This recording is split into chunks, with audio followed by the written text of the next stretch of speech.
देश भर में 18 वर्ष से अधिक आयु वर्ग के लिए सरकारी केंद्रों में निःशुल्क कोविड टीकाकरण अभियान जारी है। युवाओं से आग्रह है कि टीका जरूर लगवाएं और अन्य लोगों को भी इसके लिए प्रोत्साहित करें। जब तक जरूरी न हो घर से बाहर न निकलें और सुरक्षा के 3 सरल उपायों का पालन करें। मास्क लगाएं, 2 गज की सुरक्षित दूरी बनाए रखें, हाथ और चेहरा साफ रखें। कोविड संबंधी जानकारी और मार्गदर्शन के लिए राष्ट्रीय हेल्पलाइन नंबर 011-2397-8046 और 1075 पर संपर्क करें। और अब समाचार। ओलंपिक खेलों का उद्घाटन आज जापान की राजधानी तोक्यो में पारंपरिक और औपचारिक रूप से किया जाएगा। भारतीय समय के अनुसार यह उद्घाटन समारोह शाम 4:30 से शुरू होगा। इस बार ओलंपिक का शुभांकर है मिराई तोवा। टोक्यो में नवनिर्मित नेशनल स्टेडियम में आयोजित होने वाले इस उद्घाटन समारोह का आयोजन कोविड महामारी के कारण सादगी के साथ किया जाएगा। इस समारोह में जापान के सौंदर्य और संस्कृति को दर्शाया जाएगा। कोविड महामारी के कारण ये समारोह और खेल स्पर्धाएं बिना दर्शकों के आयोजित की जाएंगी। टोक्यो ओलंपिक में 42 खेल स्थानों पर 33 खेल स्पर्धाएं आयोजित की जाएंगी, जिसमें 206 देशों के 11,000 खिलाड़ी भाग लेंगे। टोक्यो में खिलाड़ियों को दिए जाने वाले पदकों को लगभग 5,000 छोटे इलेक्ट्रॉनिक उपकरणों से तैयार किया गया है। खेलों के इस महाकुंभ में भारत के 127 खिलाड़ी भाग ले रहे हैं, जिनमें 71 पुरुष और 56 महिलाएं शामिल हैं। टोक्यो ओलंपिक में इस समय तीरंदाजी में व्यक्तिगत महिला रैंकिंग राउंड चल रहे हैं। इसमें विश्व के नंबर 1 तीरंदाज दीपिका कुमारी अपनी चुनौती पेश कर रही हैं। आज ही सुबह 9:30 बजे से तीरंदाजी के पुरुष व्यक्तिगत रैंकिंग राउंड होंगे, जिसमें भारत के अतानु दास, प्रवीण जाधव और तरुणदीप रॉय अपनी दावेदारी पेश करेंगे। पेगासस जासूसी, कृषि अधिनियम और अन्य मुद्दों पर कल संसद के दोनों सदनों में विपक्ष के हंगामे के कारण कार्यवाही में रुकावट आई।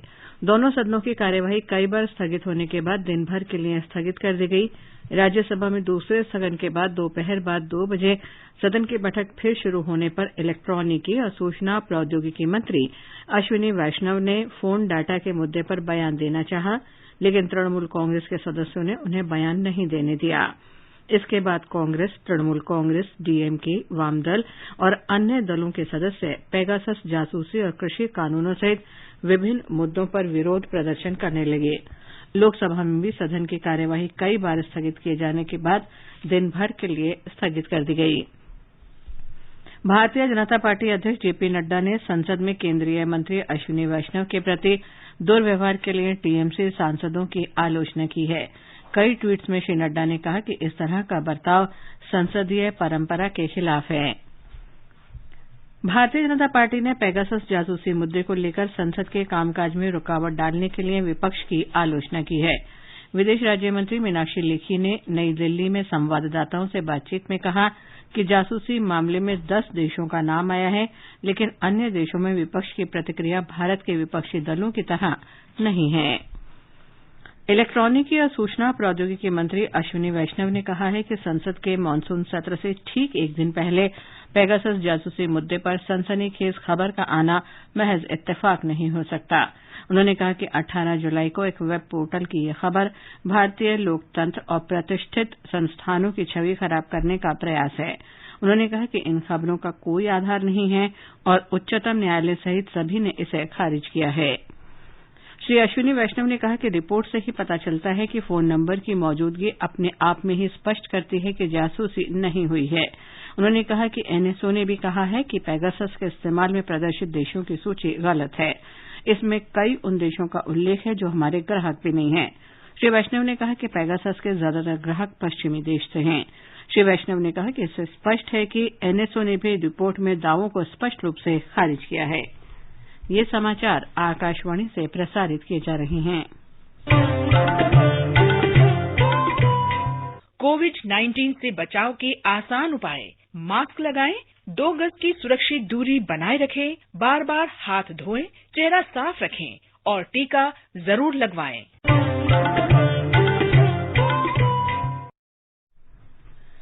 कृषि और किसान कल्याण मंत्री नरेंद्र सिंह तोमर ने फिर दोहराया है कि तीनों कृषि अधिनियम किसानों के लिए लाभकारी और हित में हैं।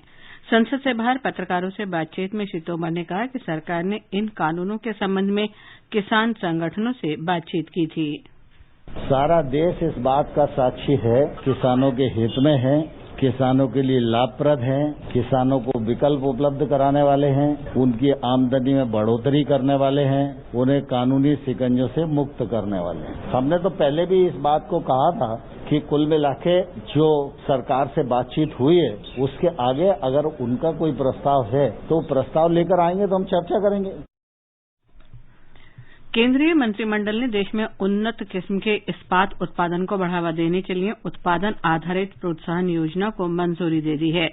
नई दिल्ली में कैबिनेट की बैठक के बाद सूचना और प्रसारण मंत्री अनुराग ठाकुर ने कहा कि देश में इस किस्म के इस्पात बनाने वाली कोई भी कंपनी इस योजना का लाभ ले सकती है।